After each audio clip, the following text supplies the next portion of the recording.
Oh, salut à tous. Alors ça fait 3-4 jours maintenant que le livre est paru et je n'ai toujours pas été voir les résultats, voir s'il y a eu des ventes.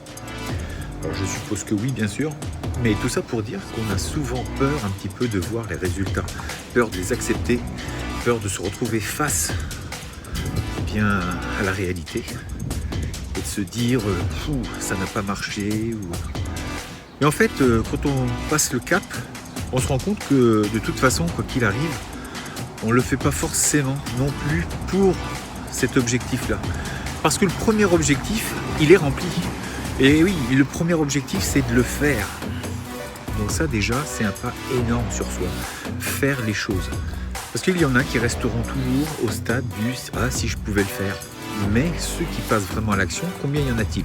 Pas tant que ça. Alors évidemment, je ne vais pas vous mentir, forcément, s'il y a des ventes, eh bien tant mieux, ça fera un petit peu de sous, on ne va pas se le cacher. Les sous, c'est quand même important. Ça permet de faire des choses, des projets, de les acquérir plus facilement sans avoir besoin des banques.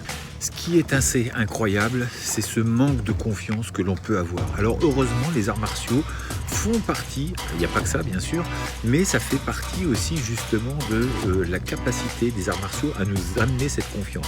Quand vous allez commencer à vous confronter aux autres et à vous-même, donc par votre conséquence, eh bien vous vous dites, en fait, j'ai pas été si nul que ça, surtout dans le combat. Dans le combat, on se rend compte que des fois les gens se lâchent, ils n'osaient pas, ils se lâchent et ils se révèlent. C'est une révélation pour eux parce qu'ils se disent « Waouh, je suis capable de me défendre en fait ». Mais on a tellement été écrasé par le style de parole où on nous dit « Ne te bats pas, je veux pas que tu te battes, je veux pas que ceci… » Alors je ne vous dis pas qu'il faut faire l'inverse, de se battre, mais d'aller se confronter un petit peu à la réalité, ça aide les individus à se grandir, à se forger un mental. Je vous fais remarquer, mais enfin je pense que vous l'avez vous-même remarqué, qu'on vit quand même dans un monde de plus en plus violent et que de savoir se défendre, c'est quand même de plus en plus important. C'est vraiment fou de voir à quel point certaines personnes ont un manque de confiance en elles. Et pourtant, je fais des arts martiaux, mais je peux vous dire que quand j'ai commencé à faire ces vidéos, je n'avais pas confiance en moi face à cette caméra. Je me disais, qu'est-ce que je vais bien pouvoir dire? Est-ce que je vais être intéressant? Est-ce que ça va donner des choses aux gens? Eh bien, en fait, on le voit petit à petit. En le faisant, eh bien, on se rend compte qu'il y a des choses intéressantes. Alors, il y a des gens qui ne vont pas aimer, on est bien d'accord. Il y a des gens qui n'apprécieront pas. D'ailleurs, je fais un petit coucou à celui qui met toujours un pouce bleu en bas.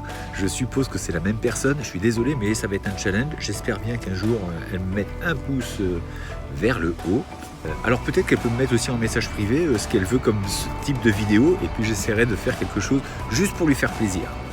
Entre parenthèses, évidemment, vous pouvez mettre des pouces vers le bas si c'est vraiment quelque chose qui vous a dérangé. Maintenant, c'est vrai que j'ai du mal des fois à comprendre de fait de mettre ce pouce vers le bas. Est-ce que ce serait pas mieux, c'est directement de contacter la personne et de lui dire voilà sur quoi je trouve que je suis pas d'accord, etc., etc.